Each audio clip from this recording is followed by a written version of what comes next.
Truths and Untruths. Keisha drops into her seat, annoyed that Mr. Daniels has asked her to do a paper over because he knows she can do better. I've always hated hearing that from teachers, and then I realize I've never heard it from Mr. Daniels, and all of a sudden that bugs me.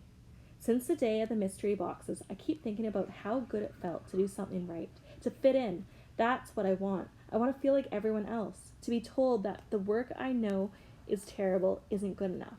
I want him to tell me I can do better and see it in his face that he really thinks so. And then I remember that it is the best that I can do. I hadn't ridden in class since I had the fake sling on my arm. After 3 days of wearing it, Mr. Daniels told me he was going to have the nurse call my mom about my injured arm, so I figured I'd better lose the sling. So now I'm stuck. I don't know who to be, the one who admits that I can't do it or the pretender. Finally, I decide I'll give Mr. Daniels something so terrible that he'll have to ask me to do it over.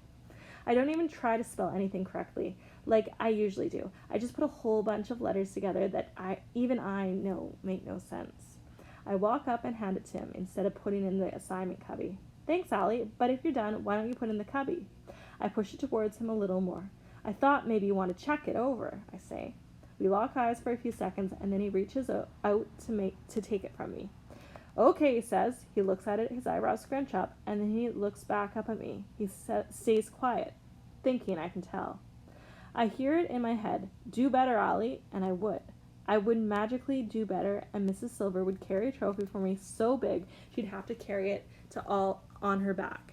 Allie? Huh? I say. I said that you can just put it in the cubby then.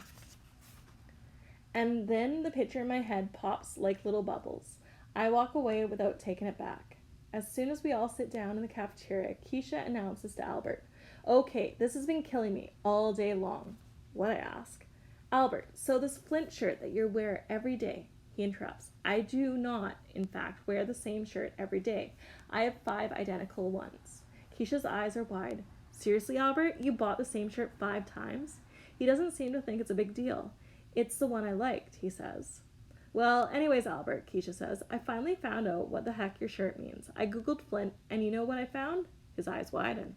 It's a place in Michigan. It's a kind of rock, something people use to light campfires, what arrowheads are made of, a kind of sneaker. Albert doesn't say anything. Albert, did you hear me? What is with a Flint shirt? That just makes no sense. No sense whatsoever. Albert fidgets.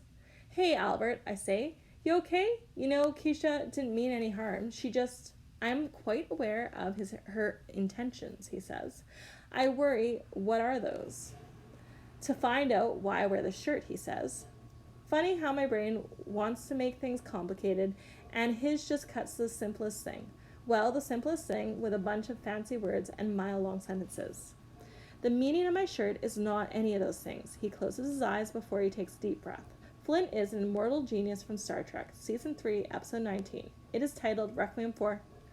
Keisha laughs, interrupting him. Albert, you are kidding me, she says. Albert clears his throat and glances at the clock.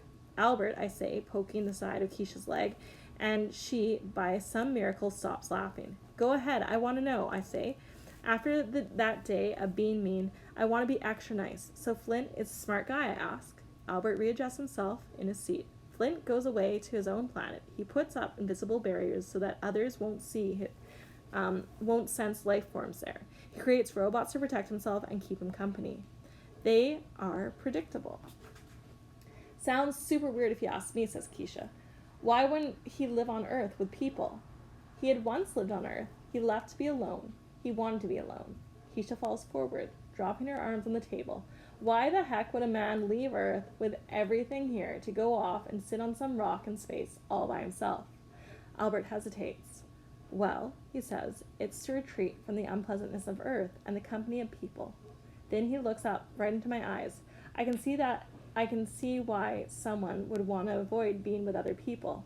A great number of them are not very nice to me. And well, listen, Albert, Keisha's voice has softened. I didn't mean. Albert interrupts. I was not implying it was you who was not kind to me.